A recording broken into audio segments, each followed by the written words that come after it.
మొత్తం కక్షంలోకి.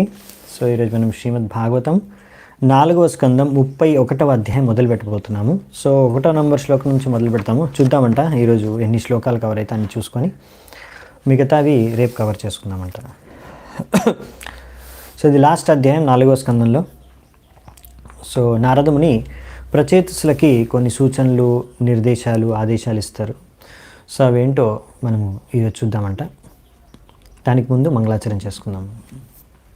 ఓం అజ్ఞానతిమిరాంధస్య జ్ఞానాంజనాశలాకయ చక్షురున్మిలితం యేన తస్మై శ్రీగురవే నమః. శ్రీచైతన్యమనోభీష్టం స్థాపితం యేన భూతలే స్వయం రూపః కదా మహ్యం దదాతి స్వపదాంతికం. వందేహం శ్రీగురూన్ శ్రీయుతాపదకమలం శ్రీగురూన్ వైష్ణవాంశ్చ శ్రీరూపం సాగ్రజాతం సహగణరఘునాథాన్వితాం తం సజీవం సాద్వైతం సావధూతం పరిజనసహితం కృష్ణచైతన్యదేవం శ్రీరాధాకృష్ణపాదాన్ సహగణలలితా శ్రీవిశాఖాన్వితాంశ్చ. నమో ఓం విష్ణుపాదాయ కృష్ణప్రేష్ఠాయ భూతలే శ్రీమతే భక్తివేదాంత స్వామినితే నామినే. నమస్తే సారస్వతే దేవే గౌరవాణి ప్రచారిణే నిర్విశేష శూన్యవాది పాశ్చాత్యదేశతారిణే. నమో మహావదన్యాయ కృష్ణప్రేమప్రదాయతే కృష్ణాయ కృష్ణచైతన్య నామినే గౌరత్విషే నమః. హే కృష్ణ కరుణా సింధు దీనబంధు జగత్పతే గోపేశ గోపికాకాంత రాధాకాంత నమోస్తుతే. తప్తకాంచన గౌరాంగి రాధే వృందావనేశ్వరి వృషభానుసుతే దేవి ప్రణమామి హరిప్రియే. నీలాచలనివాసాయ నిత్యాయ పరమాత్మనే బలభద్రసుభద్రాభ్యాం జగన్నాథాయ తే నమః. వాంఛాకల్పతరుభ్యశ్చ కృపాసింధుభ్య ఏవ చ పతితానాం పావనేభ్యో వైష్ణవేభ్యో నమో నమః.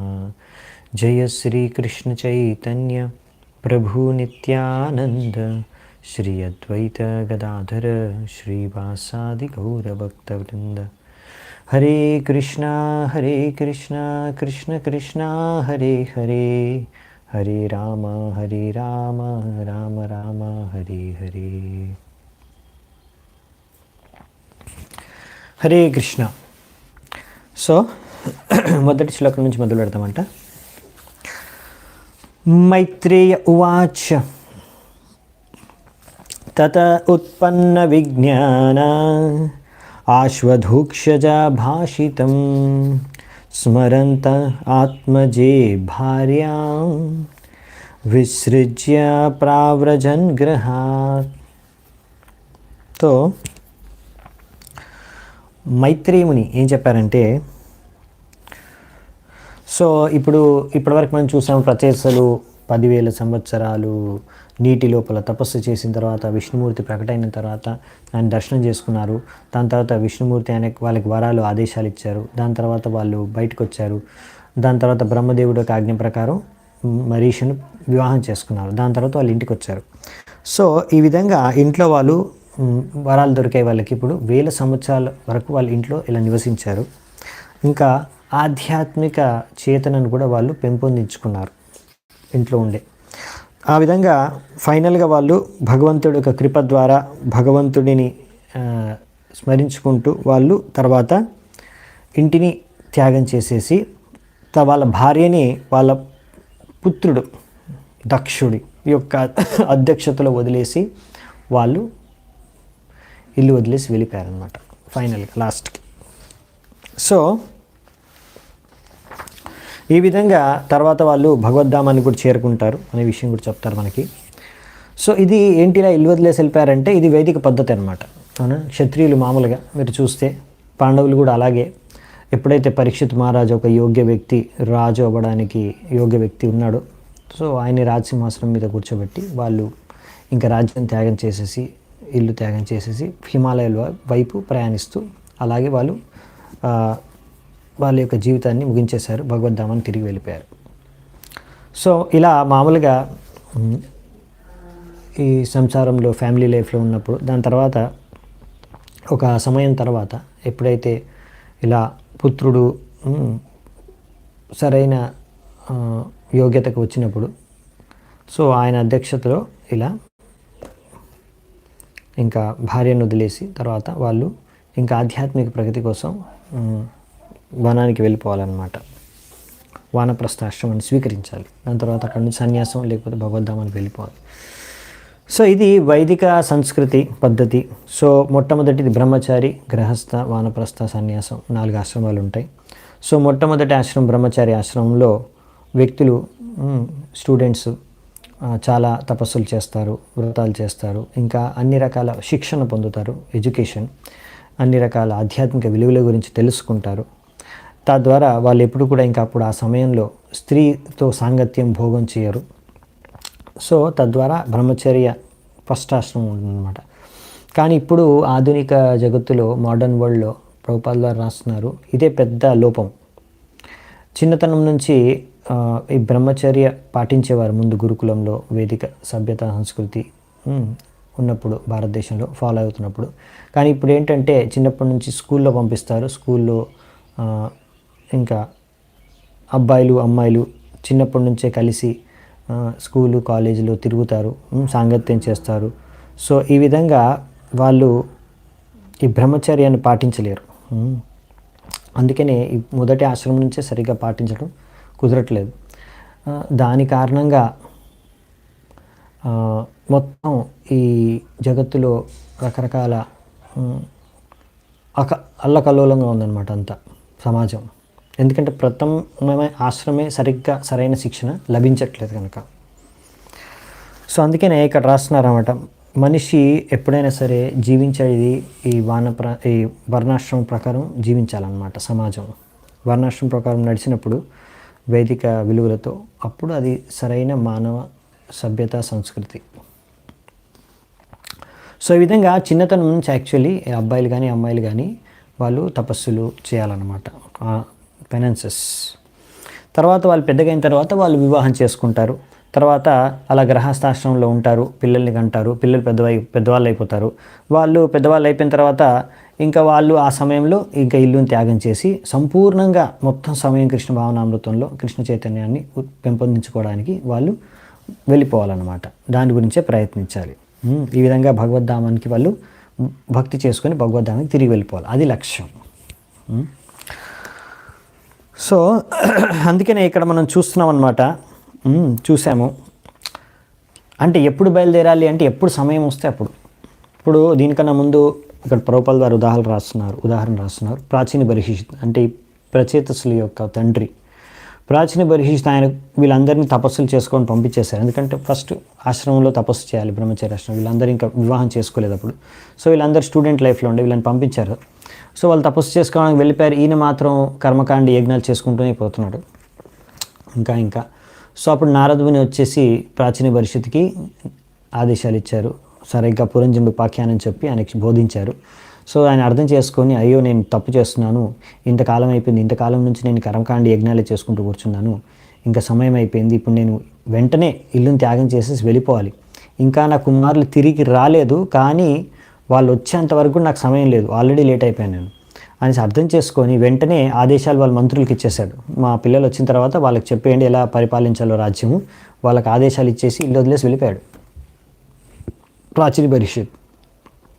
అలా అనమాట. సో ఎప్పుడు సమయం మీకు అర్థమవుతుందో ఇంకా సమయం అయిపోతుంది, ఇంక లేదు నా దగ్గర సమయం, ఇప్పుడు వెంటనే సంపూర్ణంగా భగవంతుడు భక్తి చేసుకోవాలి, భగవద్ధామానికి వెళ్ళిపోవడానికి సంపూర్ణమైన ప్రయత్నం చేయాలి అనుకున్నప్పుడు ఇలాంటి ఇంకా ఇంటి బాధ్యతలను వదిలేసేయాలన్నమాట. ఆ సమయంలో ఇంకా సంపూర్ణంగా భగవంతుడికి భక్తి చేసుకోవాలి ఒక సమయంలో. సో అది అలా అన్నమాట. ఎందుకంటే ప్రహ్లాద్ మహారాజ్ చెప్తారు, హిత్వాత్మపాతం గృహమందకూపం. సో ఇది గృహం అందకూపం ఒక అంధకూపం అని చెప్తున్నారు ఈ యొక్క భౌతిక జీవితం సంసారంలో. సో అందుకని ఒక వ్యక్తి ఇలాంటి కంఫర్టబుల్ హోమ్ లైఫ్ అని ప్రభుపాదుల ద్వారా రాశారు. దీన్ని ఒకసారి ఒక సమయంలో త్యాగం చేయాల్సిందే. ఎందుకంటే ఇది ఆత్మపాతం, హిత్వాత్మపాతం. ఆత్మపాతం అంటే ఆత్మను చంపేస్తుంది. మనం అలాగే ఇంట్లోనే కూర్చొని ఉంటే చచ్చే వరకు. సో అది ఎలాగంటే ఒక అంధకూపంలో ఏమైనా పడిపోయారనుకోండి, అతను అక్కడి నుంచి బయటికి రాలేడు. అంధకూపం నుంచి ఇంకా అక్కడే చచ్చిపోతాడు. అలాగే గృహం నుంచి బయటికి రాకపోతే అక్కడే చచ్చిపోతే ఇంకా భగవద్ధామానికి వెళ్ళలేడు. అందుకనే టూ మచ్గా అటాచ్మెంట్ ఉండకూడదు అనమాట సంసారిక జీవితానికి, భౌతిక జీవితానికి. అది మన కృష్ణ చైతన్యాన్ని పెంపొందించకుండా అడ్డుకుంటుంది, పెరగకుండా. ఓకే, అందుకని మనము కృష్ణ చైతన్యం కూడా పెంపొందించుకోవాలి. దీక్షితా బ్రహ్మసత్రేణ సర్వభూతాత్మమేధస్స ప్రతీచ్యాం ఋషి వేలాయాం సిద్ధో భూద్యత్ర జాజలి. ప్రచేతసులు అప్పుడు ఏం చేశారంట, అక్కడ నుంచి ఇల్లు త్యాగం చేసి ఎక్కడికి వెళ్ళారు సీషోర్ ఇన్ ద వెస్ట్, అంటే పశ్చిమం వైపు ఉన్న సముద్రం ఒడ్డున వెళ్ళి అక్కడ ఒక గొప్ప ఋషి ఉన్నాడంట, ముక్త ఋషి. ఆయన పేరు జాజలి ఋషి దగ్గరికి వెళ్ళారు. అక్కడ వెళ్ళిన తర్వాత వాళ్ళు ఈ యొక్క ఆధ్యాత్మిక జ్ఞానంలో సంపూర్ణంగా సమృద్ధి అయిపోయిన తర్వాత ఎంతవరకు అంటే ఇంకా ఏ స్టేజ్కి చేరుకున్నారంటే వాళ్ళు అన్ని జీవరాశులను సమాన దృష్టితో చూడగలుగుతున్నారు. సో అలా కృష్ణ కాన్షియస్నెస్లో పర్ఫెక్ట్ అయిపోయారనమాట వాళ్ళు. బ్రహ్మభూత ప్రసన్నాత్మ న శోచతి న కాంక్షతి సమ సర్వేషు భూతేషు మద్భక్తిం లభతే పరం. సో భగవద్గీతలో కృష్ణుడు చెప్తాడు ఏమని, బ్రహ్మభూత ప్రసన్నాత్మ, మీరు ఈ స్థాయికి చేరుకుంటే అప్పుడు అందరినీ సమాన దృష్టితో చూడగలరు, అప్పుడు మీకు భక్తి లభిస్తుంది. సో అలా అన్నమాట. సో ఎవరైనా సరే ఇలా ఆధ్యాత్మికంగా ఉన్నత స్థాయికి చేరుకుంటే వాళ్ళు ఇలాంటి రకరకాల జీవరాశుల మధ్యలో భేదభావాలే చూడరు అన్నమాట. వాళ్ళన్నీ కూడా ఆధ్యాత్మిక స్థలంలోనే చూస్తారు. సో అది అసలైన జ్ఞానం, అసలైన విద్యా వినయ సంపన్నే బ్రాహ్మణే గావిహస్తిని శుని చైవ స్వపాకే చ పండిత సమదర్శిన. సో అందుకే ఇక్కడ చెప్పారనమాట. సో వీళ్ళందరూ కూడా అక్కడికి వెళ్ళి ఇప్పుడు తపస్సులు చేసుకొని ఆధ్యాత్మిక జ్ఞానాన్ని పొంది సంపూర్ణంగా కృష్ణ చైతన్యంలో స్థాపితమైపోయారు. అందుకని ఇక్కడ క్లియర్గా చెప్పారు ఏమంటే, జాజలి దగ్గరికి వెళ్ళాడు. ఆయన ఆల్రెడీ ముక్త అవస్థలో ఉన్నాడు ఆ వ్యక్తి, ఆ ఋషి. సో ఈ విధంగా ఒకవేళ ఎవరైనా ముక్తి పొందాలనుకుంటున్నారనుకోండి, మనిషి జీవితాన్ని సిద్ధంపరచుకోవాలనుకుంటున్నారనుకోండి, అలాంటి వాళ్ళు ఇలాంటి ముక్త పురుషుల యొక్క సాంగత్యాన్ని, సాధువుల యొక్క సాంగత్యాన్ని కోరుకోవాలి. అలాంటి సాధువుల యొక్క సాంగత్యాన్ని పొందడానికి ప్రయత్నించాలి. ఇదే సాధు సంఘ. ఒక మంచి భక్తులతో సాంగత్యాన్ని మనము పెంపొందించుకోవాలన్నమాట. అప్పుడు మనము ముక్తి మార్గం వైపు ప్రయాణిస్తాం, ముక్తి పొందగలం. సో అందుకే వీళ్ళు అక్కడికి వెళ్ళారు. తాన్ నిర్జిత ప్రాణమనోవచో దృశో జితాసనాన్ శాంత సమాన విగ్రహాన్ పరేమలే బ్రహ్మ నిజోజితాత్మనః సురాసురేధ్యో దదృశే స్మ నారదః. ఇంక ఇక్కడ ఏం చెప్తున్నారంటే, ఈ శ్లోకంలో వాళ్ళు ఇప్పుడు యోగాసనాలు చేసుకుంటున్నారు, యోగ పద్ధతిని అనుసరిస్తున్నారు. తద్వారా వాళ్ళ మనస్సు, ప్రాణవాయువులు, వాక్యాలు, దృష్టిని అన్నిటినీ కూడా నియంత్రిస్తున్నారు. ఈ ప్రాణాయామం ద్వారా నియంత్రించి తద్వారా అన్ని రకాల భౌతిక ఆసక్తుల నుంచి ముక్తులైపోయారు. ఈ విధంగా వాళ్ళు ఆ ఆసనంలో కూర్చొని సంపూర్ణంగా వాళ్ళ మనస్సుని ఆ పరమేశ్వరుడు భగవంతుడి పైన కేంద్రీకరణ. ఇక్కడ బ్రహ్మన్ అని ఇచ్చారు. ఆ బ్రహ్మన్ అంటే ఇక్కడ బ్రహ్మన్ పరమాత్మేతి భగవానితి సభ్యత. అన్నిటికన్నా ఉన్నతమైన బ్రహ్మన్ స్థాయి అంటే భగవంతుడు. ఆ భగవంతుడి పైన వాళ్ళు సంపూర్ణంగా వాళ్ళ మనస్సుని కేంద్రీకరించాలంట.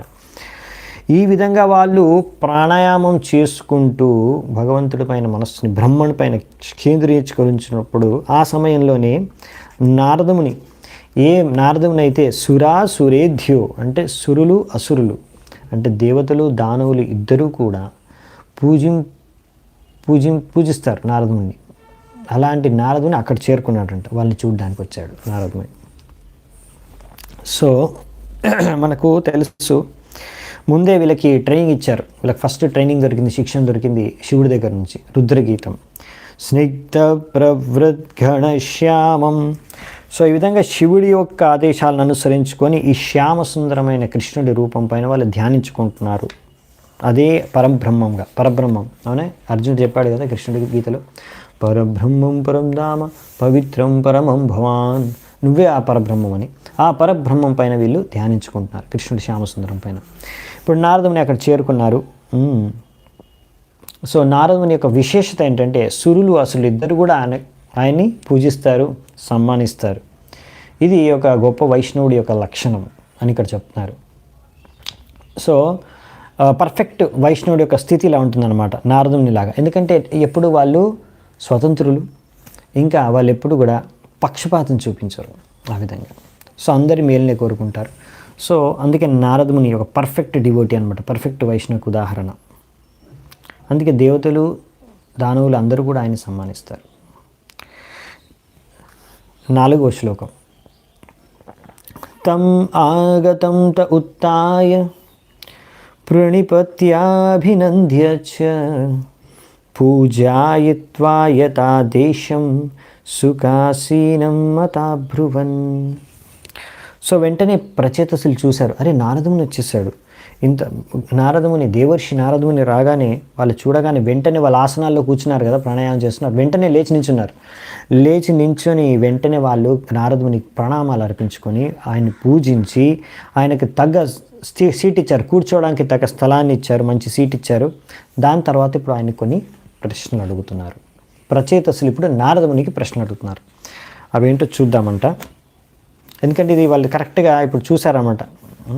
నారదుని వచ్చాడు గొప్ప ఋషి, వెంటనే వాళ్ళు లేచి వాళ్ళ ఆసనంలోంచి ప్రణామాలు అర్పించుకొని పూజించి ఆయన కూర్చున్న తర్వాత మంచి సీట్ ఇచ్చి ఇప్పుడు ప్రశ్నలు అడుగుతున్నారు. ఏం ప్రశ్నలు అడుగుతున్నారో ఫస్ట్ చూద్దాము, దాని తర్వాత దాని జవాబు నారదుని కూడా ఇస్తాడు, అవి కూడా చూద్దామంటే ఈరోజు.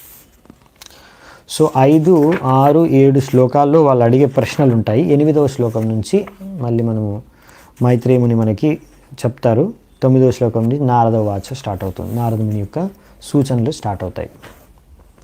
సో ఫస్ట్ ప్రచేతసుల యొక్క ఏం అడుగుతున్నారు, ఏం చెప్తున్నారు నారదునికి చూద్దామంట. ప్రచేతస ఊచుః స్వాగతం తే సురార్షేద్య దిష్ట్యానో దర్శనం గతః తవ చంక్రమణం బ్రహ్మన్ అభ్యాయాయతారవే. ప్రచేతసులందరూ కూడా నారదుని ఈ విధంగా స్వాగతం పలికారు. ఓ బ్రాహ్మణ, ఓ గొప్ప ఋషి, దేవర్షి, మీరు మమ్మల్ని కలవడానికి వచ్చారు, మధ్యలో మీకు ఏ ఆటంకం కలగలేదని మేము అనుకుంటున్నాము. మా యొక్క గొప్ప సౌభాగ్యం, ఈరోజు మిమ్మల్ని మేము దర్శించుకోగలుగుతున్నాము. ఎందుకంటే మీరు ఎలాంటి వారంటే ఒక సూర్యుడు లాంటి వాళ్ళు. సూర్యుడు అలా ప్రయాణిస్తున్నప్పుడు ఎంతోమంది మనుషుల్ని అంధకారం నుంచి ముక్తులు చేసేస్తారు. ఈ అంధకారంలో రాత్రిపూట దొంగల భయం ఉంటుంది. సో ఆ దొంగల భయం నుంచి, అంధకారం నుంచి మీరు వాళ్ళని ముక్తులు చేసేస్తారు సూర్యుడు.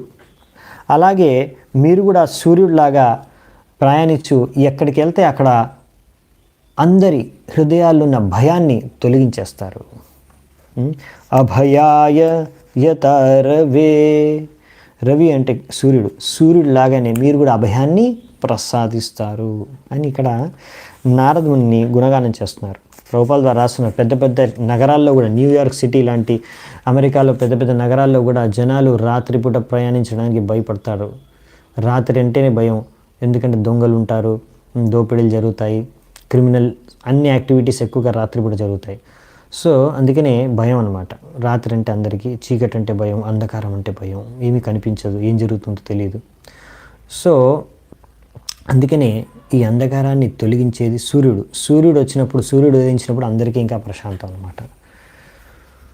ఆ భయం నుంచి ముక్తులైపోతారు. అలాగే నారదుని రాగానే హృదయంలోని అన్ని రకాల భయాలు మనుషులకు వెళ్ళిపోతాయి అన్నమాట అని ఇక్కడ ప్రచేతసులు ఆ విధంగా సూర్యుడితో కంపేర్ చేస్తున్నారు. ఎందుకు నారదుని అంటే, ఇప్పుడు నారదుని అంటే ఇప్పుడు ఆయన ఇక్కడ భగవంతుడి యొక్క ప్రతినిధి, లేకపోతే ఆయన గురువు, అవునా? ఇలా నారదముని యొక్క ఏ ఒక్క ప్రతినిధిని కానీ మనం కలిసామంటే మన అంధకారం ద్వారా ఎన్నో రకాల మనము మానసిక రోగాలు, టెన్షన్స్, భయంతో మనం నిండిపోయి ఉన్నాం. ఇలాంటి అంధకారం అజ్ఞానంలో ఉండడం కారణంగా దీని నుంచి మనను బయట పడేసేది, ఈ అంధకారాన్ని తొలగించేసేది, మనలో అన్ని రకాల భయాల్ని తొలగించేసేవారు అంటే మన గురువు. సో ఇక్కడ నారదముని కానీ అలా నారదముని యొక్క ప్రతినిధి అయిన మన గురువులు వస్తే అప్పుడు మనకు అన్ని రకాల అజ్ఞానం, అంధకారం నుంచి కలిగే భయం నుంచి మనం ముక్తులం అవ్వగలం అని దీని అర్థం అన్నమాట.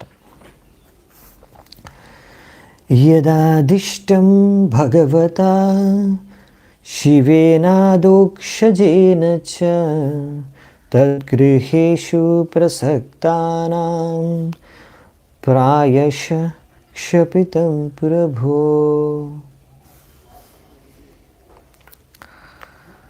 ఇప్పుడు వాళ్ళు నారదునికి ఏం చెప్పుకుంటున్నారంటే, ఓ ప్రభు, ప్రాయశః క్షపితం ప్రభో, హే ప్రభు, మేము మీకు ఏమి చెప్పదలుచుకుంటున్నామంటే, మేము మా యొక్క సాంసారిక జీవితం పట్ల ఎంతో ఆసక్తులం అవ్వడం కారణంగా మేము భగవంతుడు శివుడి నుంచి, విష్ణువు నుంచి పొందిన ఆదేశాలన్నీ కూడా మర్చిపోయాం. ఇప్పుడు ఎన్నో వేల సంవత్సరాలు దాటిపోయింది కదా. శివుడు ఆదేశాలు ఇచ్చింది, విష్ణువుడు వాళ్ళకు వరాలు ఇచ్చి ఆదేశాలు ఇచ్చింది ఎప్పుడో వేల సంవత్సరాల క్రితం. సో వేల సంవత్సరాల నుంచి నేను సంసార జీవితంలో ఉండి ఉండి ఉండి మర్చిపోయాం వాళ్ళ ఆదేశాలు. అందుకనే ఇక్కడ మనకు రాస్తున్నారనమాట రూపగోసం, అనాసక్తస్య విషయాన్ యథార్హం ఉపయుంజితః. సో మనము ఇంద్రియ భోగ వస్తువుల్ని, విషయాల్ని, జీవితాన్ని ఎంతవరకు గ్రహించాలంటే ఎంతవరకు మనకు అవసరమో అంతే. మరి మనం ఎక్కువగా భోగవృత్తి పట్ల, ఇంద్రియాలను భోగించడం పట్ల, విషయ వస్తువుల్ని భోగించడం పట్ల మనం ఆసక్తి బాగా పెంచుకున్నాం అనుకోండి, అతిగా చేసాం అనుకోండి, దాని పట్ల మనం ఎంతో ఆసక్తి పెరిగిపోతుంది. సో అందుకనే మనము ఎంతగా అవసరమో ఇంద్రియాలని అంతగానే భోగించాలి. రెగ్యులేటెడ్ అనమాట. యుక్తాహార విహారస్య యుక్త చేష్టస్య కర్మసు యుక్త స్వప్నావబోధస్య యోగో భవతి దుఃఖ. సో అందుకనే మనము ఇలా రెగ్యులేటెడ్గా ఉండాలి. సో అలా కాకుండా మనం ఏమాత్రం రెగ్యులేషన్ లేకుండా ఇంద్రియాలని భోగించుకుంటూ వెళ్ళిపోతున్నాం అనుకోండి అతిగా, సో దానివల్ల మనకు భౌతికంగా సంసారం పట్ల కానీ, భౌతిక విషయ వస్తువుల పట్ల కానీ ఆసక్తి అనేది చాలా పెరిగిపోతుంది. దాని ద్వారా మనము ఈ యొక్క భౌతిక బంధంలో ఇరుక్కొని ఇక్కడ చిక్కొని పడిపోయి ఉంటాం. సో ఇది ఒక సంసారిక జీవితంలో ఒక లోపం. అంటే ఇందులో ఏంటంటే అవకాశం ఉంది. మళ్ళీ ఇంద్రియాలు భోగించి ఇలా భౌతిక వస్తువులు కానీ, భౌతిక జీవితం పట్ల ఆసక్తి పెరిగి మళ్ళీ బందీ అయిపోయి ఈ జగత్తులోనే ఉండే అవకాశం ఉంది. ఈ యొక్క సమస్య, ఇది ఒక లోపం అన్నమాట. అది చెప్తున్నారు ఇక్కడ ప్రచేతసులు, ప్రభుపాదుల వారు వర్ణించారు దీన్ని. తన్న ప్రద్యోతయాధ్యాత్మ జ్ఞానం తత్వార్థదర్శనం ఏనాంజసతరిష్యాము దుస్తరం భవసాగరం. ఓ ప్రభు, మమ్మల్ని దయచేసి మళ్ళీ ఆధ్యాత్మిక జ్ఞానం ద్వారా మాకు జ్ఞానోదయం చేయండి. తద్వారా మీరు ఈ చేసే జ్ఞాన దీపం ద్వారా మేము ఈ అంధకారం, భౌతిక అంధకారం నుంచి, మేము ఈ భౌతిక అంధకారమైన సముద్రం నుంచి దాటి బయటకెళ్ళాం, ఈ అంధకారం నుంచి మేము బయటపడగలం అనేసి జ్ఞాన దీపేన, అవునా, ఈ జ్ఞాన దీపం, జ్ఞానం తత్వార్థ దర్శనం. సో మీరు మాకు సరైన ఆధ్యాత్మిక జ్ఞానాన్ని ప్రసాదించండి, మా యొక్క అంధకారాన్ని తొలగించండి అని చెప్తున్నారు, అడుగుతున్నారు. సో మామూలుగా ప్రచేతసులు ఎలాగైతే ఇప్పుడు ఒక సాధువుని అడిగారో, ఇది అసలైన విధి విధానం. ఒక సాధువు నుంచి మనం ఏమైతే అడగాలి, ఏం కోరుకోవాలనే విషయాన్ని మనం ప్రచేతసుల నుంచి నేర్చుకోవచ్చు. మనం ఎప్పుడైనా ఒక సాధువుల్ని కానీ శుద్ధ భక్తుల్ని కానీ కలిసినప్పుడు, దర్శనం చేసుకున్నప్పుడు, అవకాశం దొరికినప్పుడు ఏమడగాలంటే, మా అజ్ఞానాన్ని తొలగించండి, మాకు జ్ఞానోదయం చేయండి అనేసి వాళ్ళ దగ్గర నుంచి మనం ఆధ్యాత్మిక జ్ఞానాన్ని స్వీకరించాలి. స్వీకరించడం అంటే వాళ్ళు చెప్పే వాక్యాలని విని, ఆదేశాలని విని, వాటిని మన జీవితంలో అనుసరించాలి. ఇది అసలైన వరం మనం సాధువుల నుంచి, సాధువు యొక్క సాంగత్యం నుంచి పొందేది. కానీ చాలామంది రూపాల ద్వారా రాస్తున్నారు, గృహస్థులు చాలామంది కూడా ఎప్పుడైనా సాధువులు వాళ్ళ ఇంటికి వస్తే, లేకపోతే వాళ్ళు పిలుస్తారు కూడా రమ్మని. ఎందుకు అంటే వాళ్ళ నుంచి ఆశీర్వాదం కావాలి. ఏం ఆశీర్వాదం? మేము భౌతికంగా ఇంకా బాగా వృద్ధి చెందాలండి. మా అబ్బాయి ఎగ్జామ్ రాస్తున్నాడండి, 10వ క్లాసు, ఆయనకు ఆశీర్వదించండి, మంచి పాస్ అయ్యి మంచి మార్కులు వచ్చి మంచి కాలేజీలో సీట్ దొరకాలని. మా అమ్మాయికి మంచి పిల్లాడిని వెతుకుతున్నాము, సో మంచి పిల్లాడు దొరకాలి, మంచిగా సుఖంగా ఉండాలి ఆమె భౌతికంగా, సో మీరు ఆశీర్వదించండి. సో ఇలాంటి ఆశీర్వాదాలు భౌతికంగా ఇంకా బాగా సమృద్ధిగా, సంతోషంగా, సుఖంగా ఉండడానికి సాధువుల్ని పిలిచి మరీ ఆశీర్వాదాలు తీసుకుంటారు. కానీ ఇది కాదు యాక్చువల్లీ. ఇలాంటి ఆశీర్వాదాలు అడగకూడదు మనం గురువుల దగ్గర కానీ, లేకపోతే మన సాధువుల దగ్గర కానీ. ఇంకా భౌతికంగా నేను ఎలా ఆనందంగా ఉండవచ్చు, దానికి నాకు ఆశీర్వాదం కావాలి. ఇలాంటి ఆశీర్వాదాలు అడగకూడదు. మనం అడగాల్సింది ఏంటంటే, ఇలాంటి ఆశీర్వాదాల గురించి అడగాలని ఎక్కడ శాస్త్రాల్లో చెప్పలేదు మనకి, భక్తి శాస్త్రాల్లో. సో మనం అడగాల్సింది ఏంటంటే, ఇక్కడ భౌతిక జగత్తులో నేను బందీ అయిపోయాను, భౌతిక ఆసక్తులతో నిండిపోయాను, మీరు ఎలాగైనా సరే నాకు జ్ఞానోదయం చేయండి, మార్గదర్శనం చేయండి, ఎలా నేను భౌతికంగా ఈ అంధకారం నుంచి, ఈ బంధనం నుంచి బయటపడగలను, అన్ని విషయాల గురించి అడగాలి. అలా ఆధ్యాత్మిక విషయాల గురించి మనం అడగాలన్నమాట. మైత్రేయ ఉవాచ ఇతి ప్రచేతసాం పృష్టో భగవాన్ నారదో ముని భగవత్యుత్తమ శ్లోక ఆవిష్టాత్మా బ్రవీన్ నృపాన్. అప్పుడు ఇలాంటి ప్రశ్న అడిగారు, చూసారా, సరైన ప్రశ్న అడిగారు ఇప్పుడు ప్రచేతసులు, నాకు ఆధ్యాత్మిక జ్ఞానాన్ని ప్రసాదించండి.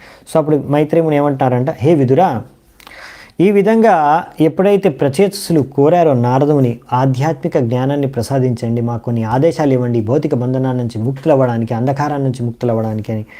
సో ఆ పరమ భక్తుడైన నారదుని అడిగినప్పుడు, ఏ నారదుని అయితే ఎల్లప్పుడూ భగవత్ చింతనలో నిమగ్నమై ఉంటాడో, ఇప్పుడు ఆ నారదుని జవాబు ఇస్తున్నాడు. ఇక్కడ నారదుని కూడా భగవాన్ నారదో ముని అని సంబోధించారు. అదేంటి, నారదుని భగవంతుడు కాదు కదా? అవును, భగవంతుడు కాదు. కానీ ఇక్కడ నారద మునిని భగవాన్ అని ఎందుకు సంబోధించారో ప్రభుపాల్ వారు వ్యాఖ్యానించారు. ఎందుకంటే మొదటిది ఏంటంటే, నారదుని ఎల్లప్పుడూ చింతించేది కృష్ణుడి గురించే, ఆయన జపించేది కృష్ణనామాన్ని, కృష్ణ మహిమల్ని. ఆయన ఎప్పుడు కృష్ణుడి గురించే ఇంకొకరు చెప్తారు, కృష్ణుడి గురించే ఎప్పుడు వింటారు. ఆయన జీవితం అంతా 24 గంటలు కృష్ణమయం అన్నమాట. అందుకనే ఆయన ఎప్పుడు కృష్ణుడి గురించే చెప్తూ ఉంటాడు కాబట్టి, అప్పుడు అలా ఎప్పుడు భగవత్ చేతంతో నిండిపోయి ఉంటాడు కాబట్టి ఆయన్ని కూడా ఒక్కొక్కసారి అలా భగవాన్ అని అంటారు, సంబోధిస్తారు. ఎప్పుడైనా సరే ఎవరైనా అలా ఎప్పుడు భగవంతుడి నుంచి 24 గంటలు చింతిస్తారో వాళ్ళ హృదయంలో భగవంతుడు ఎప్పుడు నివసిస్తాడు. అందుకని ఆయన భగవాన్ అని సంబోధించారు.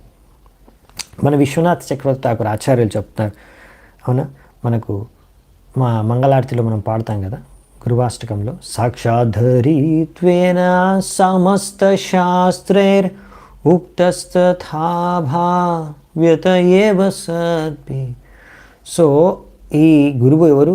సాక్షాత్ హరి యొక్క ప్రతినిధి. సో అందుకే మనము అక్కడ భగవంతుడికి ఎలా సమ్మానిస్తాం, మనం గురువు కూడా అలా సమ్మానించాలి. గురువు భగవంతుడు కాదు, కానీ మనం అదే సమ్మానం ఇస్తామన్నమాట గురువుకి కూడా. లేకపోతే నారదుని లాంటి గొప్ప ఋషులకి, సాధువులకి, భక్తులకి. సో ఈ విధంగా ఇక్కడ రాశారనమాట. ఈ విధంగా ఎవరైనా సరే సంపూర్ణంగా అలా భగవచ్చేతంతో నిండిపోయి ఎప్పుడు భగవంతుని వాళ్ళ హృదయాల్లో ధరించుకొని ప్రయాణిస్తారో వాళ్ళని కూడా భగవంతుడిగా మనం సంబోధించవచ్చు. ఓకే, ఇక్కడ అందుకనే చెప్పారనమాట. ఇంకా ఎవరైతే ఎప్పుడు ఎవరైనా భగవంతుడిని ధరించి తన హృదయంలో ప్రయాణిస్తే భగవంతుడి శక్తులు, భగవంతుడి యొక్క ఐశ్వర్యాలు అన్నీ కూడా భగవంతుడి కృప ద్వారా వాళ్ళకు లభిస్తాయి, వాళ్ళు ప్రదర్శించగలరు. అవునా? అందుకనే ఇక్కడ గొప్ప భక్తుడైన నారదుని భగవాన్ అని సంబోధించారు. ఓకే,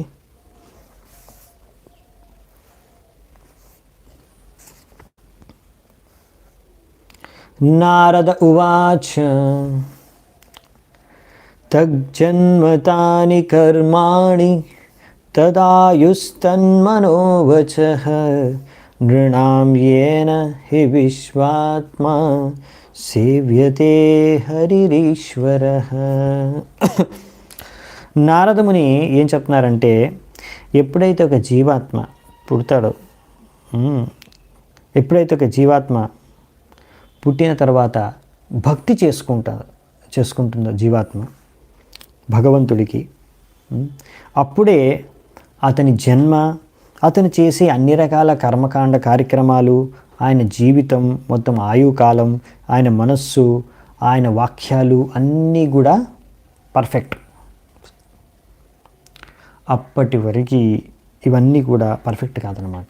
అంటే ఒకరి జన్మ సార్థకం ఎప్పుడవుతుంది?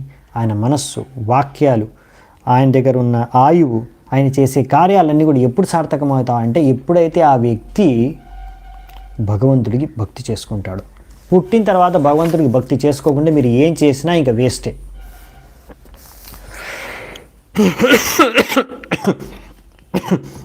సో ఇక్కడ అందుకే చెప్తున్నారనమాట. ఇక్కడ నృణాం అనే ఒక శబ్దాన్ని ఉపయోగించారు శ్లోకంలో.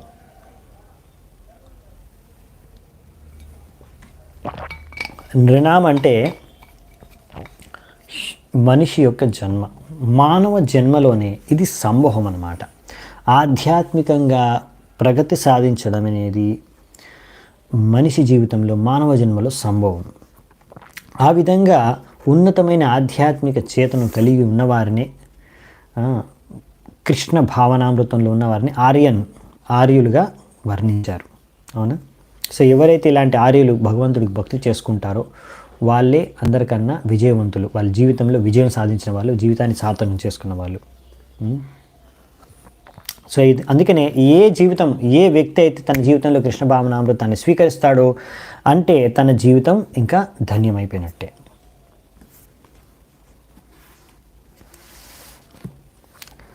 సో అందుకే నారదుని చెప్తున్నాడు, ముఖ్యమైనది ఏంటి, ఫస్ట్ పాయింటే క్లియర్ చేస్తాడు. భక్తి. మీరు ఏం చేస్తున్నారో ఏమైనా చేసుకోండి, భక్తి అనేది ఉండాలి. భక్తి చేసుకుంటే మీరు చేసేవన్నీ కూడా పర్ఫెక్ట్, లేకపోతే లేదు. సో ఇంకా క్లియర్గా మనకి నారదుని ఇంకా వచ్చే శ్లోకాలు ఇంకా విషయాలు చెప్తారు, చూద్దామంట. 10వ శ్లోకం. కిం జన్మభిస్త్రిభిర్వేహ శౌక్రసావిత్రయజ్ఞికైః కర్మభిర్వత్రయి ప్రోక్తైః పుంసోపి విబుధాయుష. ఎవరైతే సంస్కృతి సభ్యత తెలిసిన మనిషి ఉంటాడో అతను సంస్కారవంతుడైన మనిషి అంటే అతను 3 జన్మలు ఎత్తాడంట. మొదటిది శౌక్ర, రెండవది సావిత్ర, మూడవది యాజ్ఞికైః. సో మొదటి జన్మ వచ్చేసి తల్లిదండ్రుల ద్వారా, శౌక్ర అంటే శుక్ర లేకపోతే వీర్యం ద్వారా ఒక జన్మ లభిస్తుంది ఒక జీవాత్మకి. ఇది మొదటి జన్మ, తల్లిదండ్రుల ద్వారా పుట్టే భౌతిక జన్మ. తర్వాత రెండవ జన్మ ఎప్పుడు ఎత్తుతాడంటే ఆ జీవాత్మ రెండవ జన్మకి ఎప్పుడు లభిస్తుందంటే జీవాత్మకి ఎప్పుడైతే ఒక గురువుని ఆశ్రయించి గురువు ద్వారా దీక్ష లభిస్తుందో అప్పుడు అది రెండవ జన్మ సావిత్ర అని చెప్పారు, దీక్ష ద్వారా. ఇంకా మూడవ జన్మ యాజ్ఞిక అన్నారు. యాజ్ఞిక అంటే ఎప్పుడైతే ఒక వ్యక్తికి అవకాశం దొరుకుతుందో, ఎప్పుడైతే ఆయనకు ఈ అవకాశాన్ని ఇస్తారో ఇప్పుడు మీరు భగవంతుడి యొక్క విగ్రహాన్ని ఆరాధన చేసుకోవచ్చు. సో విగ్రహ ఆరాధనకి ఎప్పుడైతే వాళ్ళకి యోగ్యత లభించి అవకాశం లభిస్తుందో అప్పుడు ఆ వ్యక్తి మూడవ జన్మ యాజ్ఞిక జన్మ లభిస్తుంది.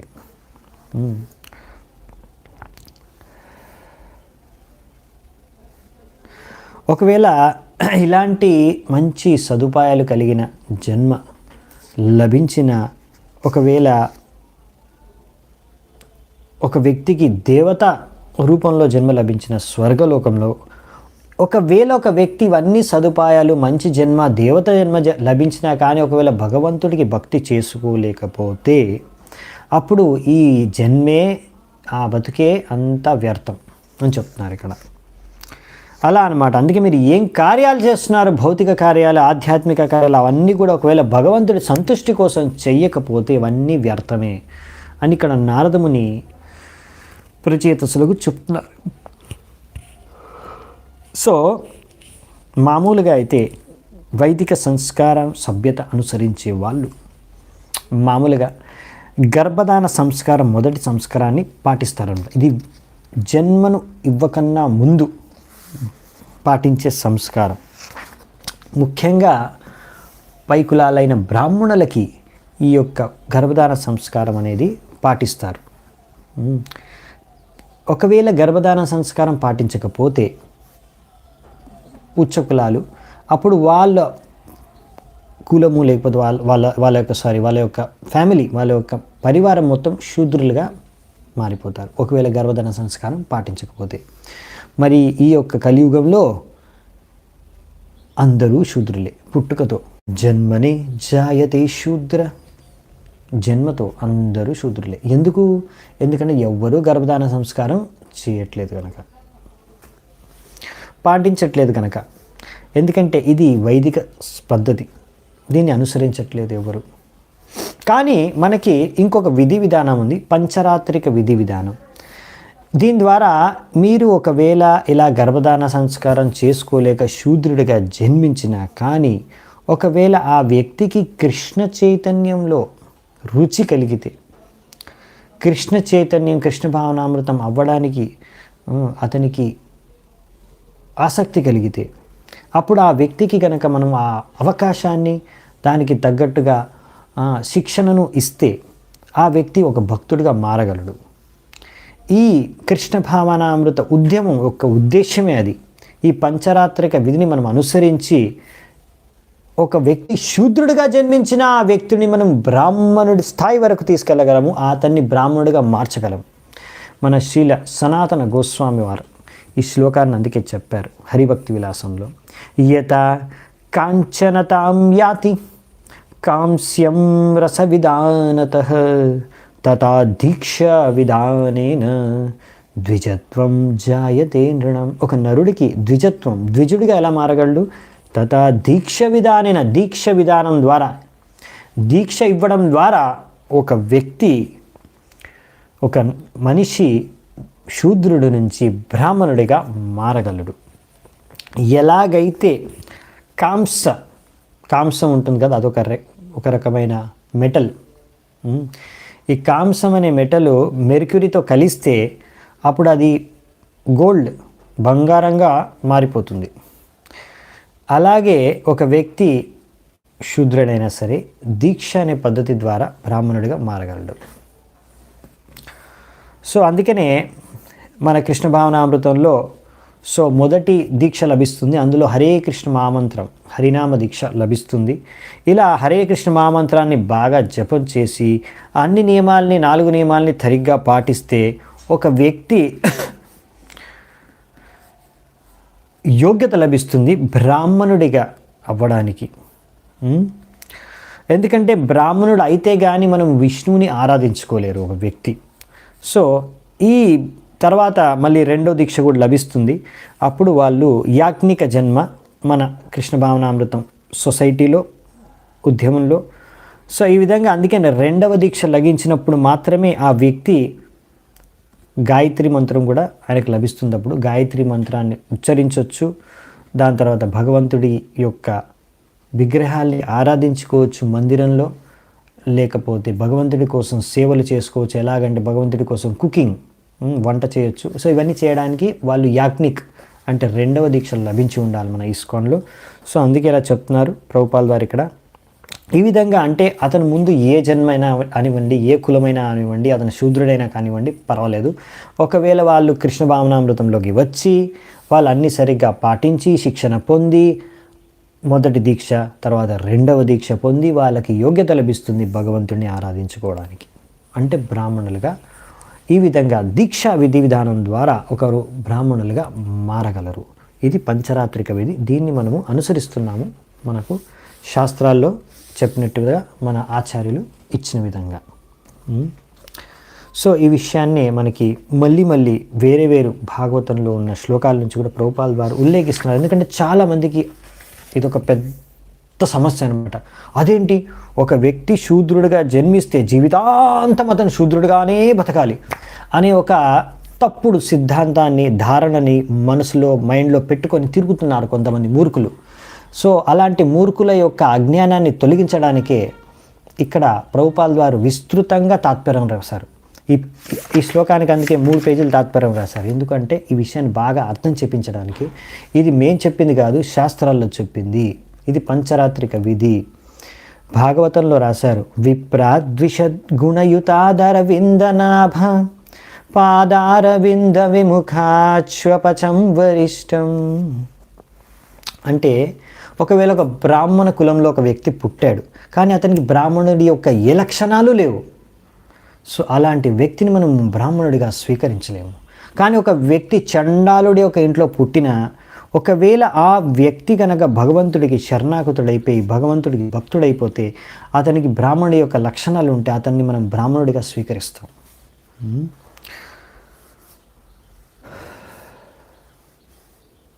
అవునా? సో అందుకనే మీరు ఏ కులంలో ఏ జన్మ లభించిన అనేది ముఖ్యం కాదు, మీకు ఏ లక్షణాలు ఉన్నాయి, మీరు ఏం చేస్తున్నారు కార్యాలు అనేది ముఖ్యం. అవునా? అందుకనే భగవంతుడు భగవద్గీతలో రాశారు కదా, చాతుర్వర్ణ్యం మయా సృష్టం గుణ కర్మ విభాగశః. ఈ 4 వర్ణాలని నేనే సృష్టించాను, కానీ గుణ మరియు కర్మల అనుసారంగా, జన్మ ఆధారితంగా కాదు. ముఖ్యంగా ఈ కలియుగంలో, ఎందుకంటే మనం ముందే చెప్పుకున్నాం కదా, ఒకవేళ మీరు గర్భధాన సంస్కారాన్ని పాటించకపోతే అప్పుడు పుట్టే సంతానం శూద్రులతో సమానం. సో అందుకని కలియుగంలో ఎవరు కూడా గర్భధాన సంస్కారం పాటించట్లేదు సాధారణంగా. కాబట్టి మ్యాక్సిమం ఈ శూద్రులే పుడతారనమాట. కానీ వీళ్ళందరినీ కూడా మనం బ్రాహ్మణులుగా మార్చచ్చు. ఈ యొక్క భక్తి యోగ దీక్ష విధి విధానం పంచరాత్రిక విధి విధానం ప్రకారం, శాస్త్రాల ప్రకారం. అందుకనే నారదుని ఒక దగ్గర భాగవతంలో అంటున్నారు, యస్య యల్లక్షణం ప్రోక్తం పుంసో వర్ణాభివ్యంజకం యద్ అన్యత్రాపి దృశ్యేత తత్తేనైవ వినిర్దిశేత్.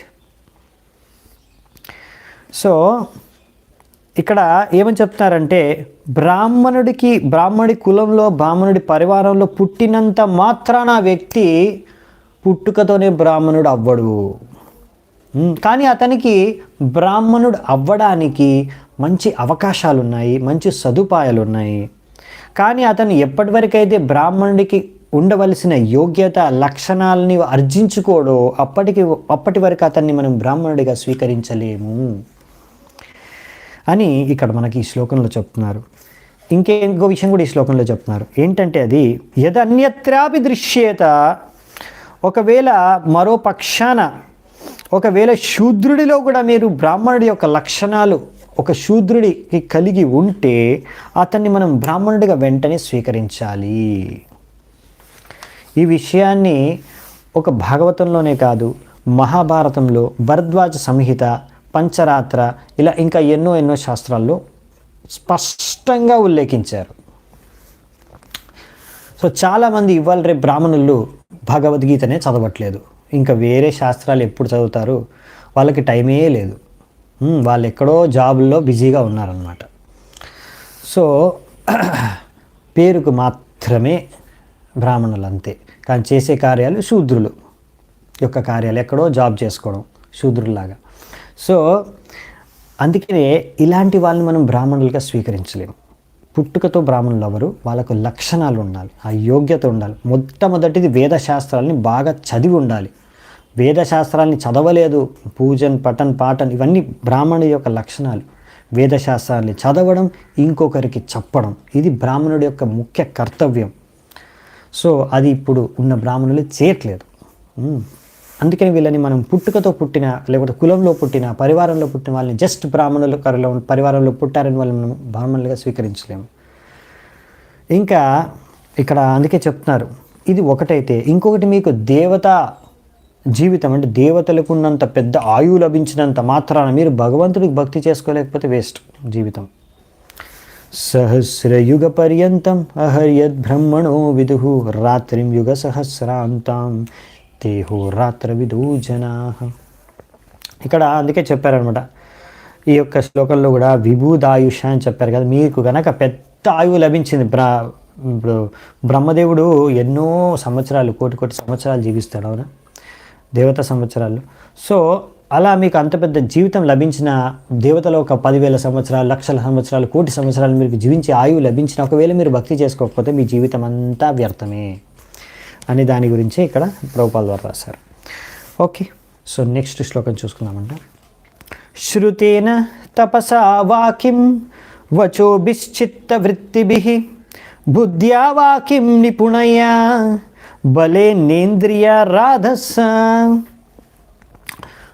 భక్తి లేకుండా మీరు ఎన్ని రకాల తపస్సులు చేసినా, ఎంత శ్రవణం చేసినా, ఎంత గొప్ప వాక్చాతుర్యం ఉన్నా, ఎంత గొప్పగా ఆలోచించే శక్తి తెలివితేటలు ఉన్నా, ఎంత శక్తి ఉన్నా, మీ ఇంద్రియాలకి ఎంత సామర్థ్యం ఉన్నా అంతా వ్యర్థమే. ఈ విషయాన్ని చాలా స్పష్టంగా మళ్ళీ మళ్ళీ నారదుని ఎందుకు చెప్తున్నాడు అంటే, చాలామందికి ఈ విషయం సరిగ్గా తెలియదు, భక్తి యొక్క గొప్పతనం. సో మనము భక్తి అనేది ముఖ్యమైనది. ఇవన్నీ ఉన్నాయి కానీ భక్తి లేదనుకోండి అన్నీ వేస్టే. అంటే అన్నిటికన్నా ముఖ్యమైనది భక్తి. ఉపనిషత్తులో, ముండక ఉపనిషత్తులో ఒక శ్లోకం వస్తుంది, నాయమాత్మా ప్రవచనేన లభ్యూ నమేధయా నా బహునా శ్రుతేన యమే వైష వృణుతే తేన లభ్యస్ తస్యైష ఆత్మా వివృణుతే తానుం స్వాం. అంటే మనకు భగవంతుడికి ఉన్న సంబంధం ఏదో మనము వేదశాస్త్రాలు చదివేస్తున్నాం, ఎన్నో వేదాలు చదివేసినంత మాత్రాన మనకు మన భగవంతుడికి ఉన్న సంబంధము పెరిగిపోతుంది అని గ్యారంటీ ఏం లేదు. ఎంతోమంది మాయావాది సన్యాసులు ఉన్నారు. ఆ మాయావాది సన్యాసులు పొద్దున రాత్రి వేదాలను తెగ చదివేస్తుంటారు. అయినా కానీ వాళ్ళకి భగవంతుడితో సంబంధమే సరిగ్గా ఇంకా వాళ్ళు అర్థం చేసుకోలేకపోయారు, అవునా. సో అలా వేదశాస్త్రాలు తెగ చదివేయడంతోనే మీకు భగవంతుడి గురించి సంబంధం మీకు స్థాపించబడుతుంది కూడా మూర్ఖత్వం. ఇలా ఎన్నో రకరకాల ధర్మాలు ఉన్నాయి ఇవాళ రేపు. కొన్ని ధర్మాల్లో కఠోరమైన తపస్సులు, ఎంతో భయంకరమైన వ్రతాలు పాటిస్తారు. కానీ కృష్ణుడిని మాత్రం అర్థం చేసుకోవడానికి ప్రయత్నించరు. కృష్ణుడు అంటే ఎవరు ఆ విషయం వాళ్ళకి తెలీదు. కృష్ణుడిని పూజించరు. రకరకాల తపస్సులు, రకరకాల వ్రతాలు చేసుకుంటుంటారు. అలాంటివన్నీ వ్యర్థం. అలాగే కొంతమంది ఉంటారు, రామాయణం, భాగవతం, గీత పారాయణం చేయడంలో చాలా ఎక్స్పర్ట్స్ అనమాట. టీవీ ఛానల్లో చాలామంది ఫేమస్ వచ్చే వాళ్ళే తెగ వినేస్తుంటారు అనమాట. ఎంత బాగా చెప్తున్నాడు, ఎంత బాగా చెప్తున్నాడు, ఎంత బాగా చెప్తున్నాడు, చాలా బాగా చెప్తున్నాడు. కానీ వాళ్ళు భక్తులు కాదు, డబ్బుల కోసం చెప్తున్నాడు, ఖ్యాతి కోసం చెప్తున్నాడు. సో ఈ విధంగా కొంతమంది ఎంతో మంచి వాక్చాతుర్యం ఉండొచ్చు, వాళ్ళు ఎన్నో శాస్త్రాల్ని బాగా చదివి దాన్ని బాగా మంచిగా అర్థమయ్యే విధంగా, ఆకట్టుకునే విధంగా చిలుక పలికినట్టు పలకొచ్చు అన్ని శ్లోకాల్ని. కానీ వాళ్ళు సొంతంగా ఒకవేళ భక్తులు కాకపోతే ఎంత గొప్ప ప్రవచనాలు ఇచ్చినా, ఎంతమంది చప్పట్లు కొట్టినా అంతా వ్యర్థమే. టీవీలో ఎంతోమంది వాళ్ళని చూస్తుండొచ్చు, వింటుండొచ్చు, వాళ్ళని చాలా ఖ్యాతి సంపాదించవచ్చు. వాళ్ళు పెద్ద పెద్ద ప్రవక్తల్లాగా భాగవతం గురించి ఎన్నో పెద్ద పెద్ద ప్రవచనాలు ఇస్తారు. చెప్పాలంటే తెలుగులో ఉన్నారు కొంతమంది చాలా ఫేమస్ స్పీకర్సు, భాగవతం పైన క్లాసులు ఇస్తారు. కానీ వాళ్ళు భగవంతుడినే నమ్మరు, మాయావతులు అనమాట. భగవంతుడు రూపం ఉందనే నమ్మరు, కానీ భగవంతుడి కథలు చెప్తూ ఉంటారు. చాలామంది అమాయక ప్రజలు వినేసి వీళ్ళే గొప్ప భక్తులు అనుకుంటారు, కానీ వాళ్ళు భక్తులే కాదు. సో అందుకే ఇలా జస్ట్ మీకు పాండిత్యం ఉంటినంత మాత్రాన మీరు గొప్ప భక్తులు అయిపోరు. భక్తి లేకపోతే వ్యర్థమే ఇలాంటి పాండిత్యం కూడా. అలాగే ఇంకా ఇంద్రియాలు, కొంతమంది చాలా శక్తి, బలము, ఇంద్రియాలు చాలా స్ట్రాంగ్గా ఉండొచ్చు. కానీ ఎంత ఉన్నా కానీ కొన్ని విషయాల్లో ఇంద్రియాలు మనకన్నా పశువులకి ఇంకా బాగా పనిచేస్తాయి. ఎలాగంటే సపోజ్ ఉదాహరణకి వల్చర్స్, గద్దెలు ఉంటాయి కదా, అవి ఎంతో పైన ఎత్తు నుంచి, ఆకాశంలో పైనుంచి ఎక్కడి నుంచో కింద భూమి మీద ఎక్కడ ఆహారం ఉందో, ఎక్కడ చచ్చిపోయిన శవం ఉందో వెంటనే వాటికి కనిపించేస్తాయి. ఎంతో పైనుంచి, కిలోమీటర్ల పైనుంచి చూడగలవు. మనం చూడలేము, అటువంటి దృష్టి మనకు లేదు. అలాగే కుక్కలు ఉన్నాయనుకోండి, అవి ఎంతో దూరం నుంచి కూడా వాసనని పసగట్టేయగలవు, వాసన పీల్చుకొని అర్థం చేసుకోగలవు ఏంటనేది. మనకు కూడా అంత శక్తి లేదు. అలాగే ఒక చేప శబ్దాన్ని ఎలా విని అర్థం చేసుకోగలదో అంత మనకు కూడా సామర్థ్యం లేదు. ఇవన్నీ కూడా మనకి శాస్త్రంలో ఇచ్చారు. సో అందుకనే ముఖ్యమైనది ఏంటంటే మీ ఇంద్రియాలు ఎంత గొప్పగా ఉన్నా సరే, కానీ ఒకవేళ అవన్నీ కూడా భగవంతుడిని అర్థం చేసుకోవడానికి, భగవంతుడి సేవలో మనము ఉపయోగించలేకపోతే అప్పుడు అవన్నీ కూడా, ఇంద్రియాల్లో ఎంత శక్తి ఉన్నా, మీకు ఎంత బలం ఉన్నా అంతా వ్యర్థమే. ఓకే, సో నెక్స్ట్ శ్లోకం చూద్దాం. 12వ శ్లోకం. కిం వా యోగేన సాంఖ్యేన న్యాసస్వాధ్యాయయోరపి కిం వా శ్రేయోభిరన్యైశ్చ నయత్రాత్మా ప్రదో హరిః. సో మీరు ఎన్నో రకాల ఆధ్యాత్మిక కార్యాలు చేస్తున్నారు. తద్వారా ఒకవేళ మీరు భగవంతుడిని తెలుసుకోలేకపోతే, అర్థం చేసుకోలేకపోతే, మీరు చేసే ఆ ఆధ్యాత్మిక కార్యక్రమాలన్నీ కూడా వ్యర్థమే. అంటే మీరు రకరకాల యోగాసనాలు చేస్తున్నారు, లేకపోతే రకరకాల విషయాలను అర్థం చేసుకోవడానికి పరిశోధనలు చేస్తున్నారు, రకరకాల తపస్సులు చేస్తున్నారు, సన్యాసశాస్త్రము గ్రహించారు, వేదశాస్త్రాల్ని చదువుతున్నారు. ఇవన్నిటి ద్వారా మీరు ఆధ్యాత్మిక ఉన్నతి సాధించడానికి ప్రయత్నిస్తున్నారు. ఇవన్నీ కూడా మీకు ఆ ప్రయత్నంలో ఉపయోగపడవచ్చు. కానీ ఆ ప్రయత్నంలో ఒకవేళ మీరు భగవంతుడిని అర్థం చేసుకోలేకపోతే ఈ ప్రయత్నాలన్నీ కూడా వ్యర్థం. సో సారం ఇది. ఏం చేసినా మనం దాని ద్వారా భగవంతుడిని అర్థం చేసుకోవాలి, భగవంతుడే మన లక్ష్యంగా ఉండాలి. ఇంకా ఇవన్నీ ఏవో రకరకాల మార్గాలు ఉన్నాయండి, కానీ ఇవన్నీ మార్గాలకు భక్తి అనేది లేదనుకోండి, వ్యర్థం. అదే మనకు చరితామృతంలో చెప్పారు, భక్తి వినా కేవల జ్ఞానే ముక్తి నహి హోయ్, భక్తి సాధన కొరే ప్రాప్త బ్రహ్మలే. అవునా? సో భక్తి లేకుండా మీరు ఎంత జ్ఞానాన్ని పొందినా అటువంటి ముక్తి లాభం లేదు మనకి. ఇంకా భక్తి సాధన చేయకపోతే మనం అసలు ఆ బ్రహ్మజ్యోతిలో కూడా చేరుకోలేము. సో అంటే బ్రహ్మంలో విలీనం అవడానికి కూడా మీకు కొంచెం భక్తి అవసరం అంట. అవునా? సో అందుకని మాయావాదులు కూడా ఒక్కొక్కసారి హరే కృష్ణ మహామంత్రం జపం చేసేస్తూ ఉంటారు. కానీ వాళ్ళ ఉద్దేశం ఏంటంటే హరే కృష్ణ మహామంత్రం జపం చేసేసి బ్రహ్మంలో విలీనం అయిపోదాన్ని. సో ఏదో విధంగా కొంచెం భక్తి ఎలిమెంట్ అనేది ఉంటుందన్నమాట. సో మీరు కర్మ, జ్ఞాన, యోగా ఇవన్నీ కూడా మీకు సరైన ఫలితాలని ఇవ్వాలి అంటే దానికి భక్తితో కొంచెమన్నా కనెక్షన్ ఉండాలి. ఎంతో అంత కొంచెం అందులో భక్తి కనెక్షన్, అప్పుడే అవి సక్సెస్ఫుల్ అవ్వగలవు, ఫలితాలని. కానీ భక్తి దేని మీద ఆధారపడదు. సాంఖ్య, యోగ, కర్మ ఇవన్నీ అవసరం లేదు భక్తికి. భక్తి వేరే పద్ధతి మీద ఆధారం పడి ఉండదు, స్వతంత్రం. ఓకే, సో నెక్స్ట్ శ్లోకం చూద్దామంట. శ్రేయసామపి సర్వేషాం ఆత్మహ్యవధిర్ అర్థతః సర్వేషామపి భూతానాం హరిరాత్మాత్మదః ప్రియః. సో అందుకని అర్థం చేసుకోవాల్సింది ఏంటంటే, మనము ఎవరి గురించి సాక్షాత్కారం మనకు అవ్వాలి అంటే ఆ భగవంతుడి గురించి. ఈ భగవంతుడే అన్నిటి లక్ష్యం. కర్మ, జ్ఞాన, యోగ, భక్తి అన్నిటి లక్ష్యం ఆ పరమేశ్వరుడు భగవంతుడు మాత్రమే. ఈ విషయాన్ని మనం అర్థం చేసుకోవాలి. ఎప్పుడు ఏం చేస్తున్నాము, దాని లక్ష్యం ఏంటనేది మనకు క్లియర్గా ఉండాలి. లక్ష్యం భగవంతుడా, అప్పుడే అది కరెక్ట్. అప్పుడే అది సరైన ఫలితాన్ని ఇస్తుంది, అప్పుడే అది లాభదాయకం, లేకపోతే వ్యర్థం.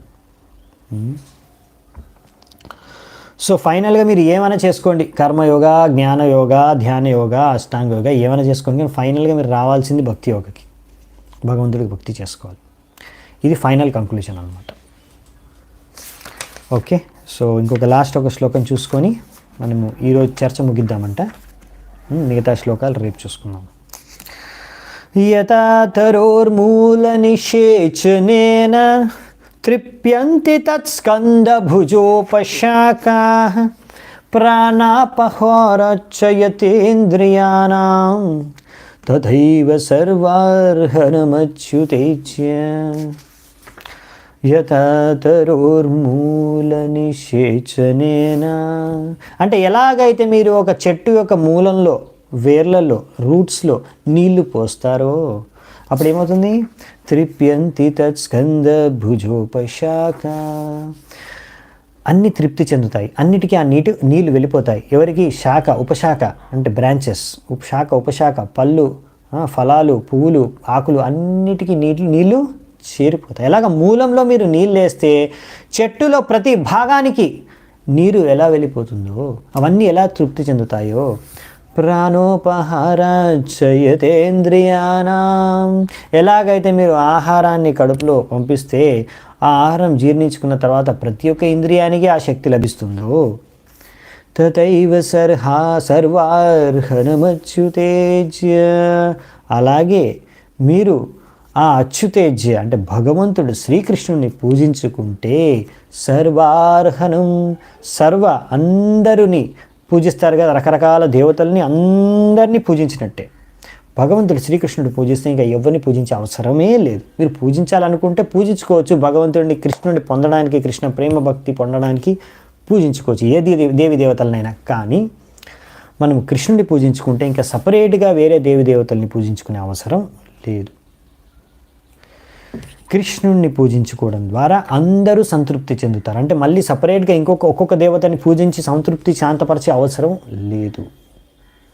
భగవంతుడు శ్రీకృష్ణుని పూజించుకుంటే సరిపోతుంది, అందరినీ పూజించుకున్నట్టే, అందరి పూజ అయిపోయింది, అందరూ సంతృప్తి చెందుతారు. ఈ విషయం మనకు క్లియర్గా ఉండాలన్నమాట. అదే ఇక్కడ రాశారు, దీనికి 2 ఉదాహరణలు ఇచ్చారు. అందుకే అవునా, ఎలాగంటే ఇలాగే. ఎందుకు? ఈ దేవతలు, ప్రతి జీవరాశులు అవన్నీ కూడా చెట్టుకున్న పువ్వులు, ఆకులు, శాఖలు, ఉపశాఖలు, పళ్ళు ఇలాంటి వాటితో సంబంధం. భగవంతుడు శ్రీకృష్ణుడు మూలం. అందుకనే మాధవ సేవ, మాధవుని మనం భగవంతుడు శ్రీకృష్ణుని సేవ చేసుకుంటే, ఆయనను సంతృప్తిపరిస్తే యస్మిన్ తుష్టిం జగత్తుష్టిం, జగత్తంతా సంతుష్టి అయిపోతుంది, సంతుష్టి చెందుతుంది. అలా అన్నమాట. మాధవ సేవే అప్పుడు అందరి మానవులకి సేవ అయిపోతుంది. ఇండివిజువల్గా ఒక్కొక్కరిని ఎంతసేపు మీరు 33 కోట్ల దేవతల్ని ఎంతమందిని పూజిస్తారు, ఎంతమందిని ఇండివిజువల్గా సపరేట్గా మీరు సంతృష్టిపరచడానికి ప్రయత్నిస్తారు? అది అసంభవం. అందరినీ ఒకే షాట్లో సంతృప్తిపరచాలి, మొత్తం జగత్తునే సంతృష్టిపరచాలి, మొత్తం మానవ జాతిని సంతృష్టిపరచాలి అంటే భగవంతుడికి మీరు భక్తి చేసుకోవాలి, భగవంతుడిని సంతృప్తిపరచడానికి మీరు ప్రయత్నించాలి. మీ అన్ని కార్యాల ద్వారా భగవంతుడిని సంతృప్తిపరచాలి, అన్ని కార్యాలు కూడా భగవంతుడికి అర్పించాలి, అన్ని కార్యాలు చేసుకున్న ఫలాలన్నింటినీ కూడా భగవంతుడికి అర్పించాలి, మీ దగ్గర పెట్టుకొని భోగించకూడదు. అప్పుడు మీరు సంతుష్టిగా ఆనందంగా ఉండొచ్చు. సంతృప్తి అనేది, అసలైన సంతృప్తిని అప్పుడే మీరు రుచి చూస్తారు, అప్పటి వరకు రుచి చూడరు. ఏ రోజైతే మీరు భగవంతుడికి అన్నీ సమర్పించి సేవలు వినియోగిస్తారో, మీ ఇంద్రియాలు, మీ ఫలాలు, ధనాన్ని అన్నిటినీ, అప్పుడే మీరు అసలైన ఆనందాన్ని అనుభవించగలరు. ఎప్పటి వరకు మీరే భోగిస్తూ అలా లెక్చర్ వింటున్నారు కానీ మీరే భోగిస్తూ ఉన్నారనుకోండి, అసలైన ఆనందాన్ని అనుభవించలేరు, అసలైన సంతృప్తిని ఎప్పుడూ అనుభవించలేరు. కృష్ణ భక్తి కొయిలే సర్వకర్మ కృత హోయ్. కృష్ణ భక్తి చేసుకుంటే చాలు, అన్ని కర్మలు అయిపోయాయి, అన్ని కార్యాలు అయిపోయాయి, ఇంక వేరే అవసరం లేదని మనకు చైతన్య చరితామృతంలో చెప్పారు. సో దీంతో ఈరోజు ఒక విషయాన్ని చర్చను ఇక్కడ ముగిస్తాను. నేను 15వ నంబర్ శ్లోకం నుంచి రేపు చర్చించుకుందామంట. అప్పటి వరకు సెలవు. అందరికీ చాలా చాలా ధన్యవాదాలు ఎంతో ఓపిక విన్నందుకు.